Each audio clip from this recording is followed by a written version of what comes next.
Je rappelle que tu es peintre, poète et également à l'origine du renouveau du Carnaval de Paris depuis bien maintenant pratiquement 30 ans. Oui, Et nous sommes ici dans un lieu qui t'est très familier. Pourquoi? c'est le café associatif Le Moulin à Café dans le 14e arrondissement de Paris. C'est un lieu de convivialité, un lieu où les gens ne se sentent pas seuls, il y a aussi des activités culturelles. C'est un endroit extraordinaire.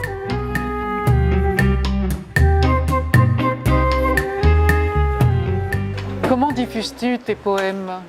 Eh bien en fait, je les diffuse ou bien sur internet ou bien sous forme de petits tracts. Que tu distribues à droite à gauche, je crois, dans le quartier. Je les distribue à l'occasion si on est envie. C'est un beau poème.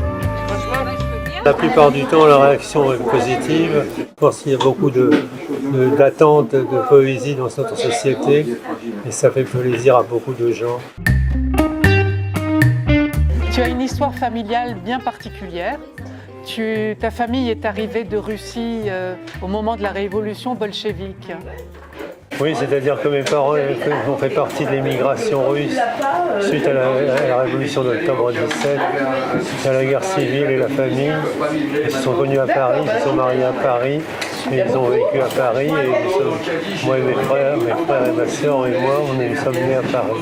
J'ai appris à lire dans Tintin, et puis j'ai commencé à écrire à l'âge de 8 ans et demi, fin 1959. J'ai continué depuis.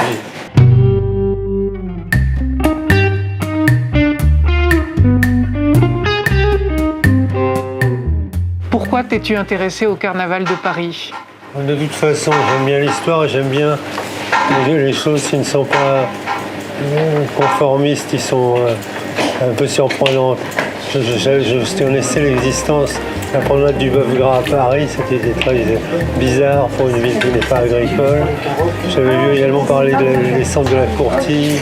Donc j'ai commencé à jouer de ça en 1993.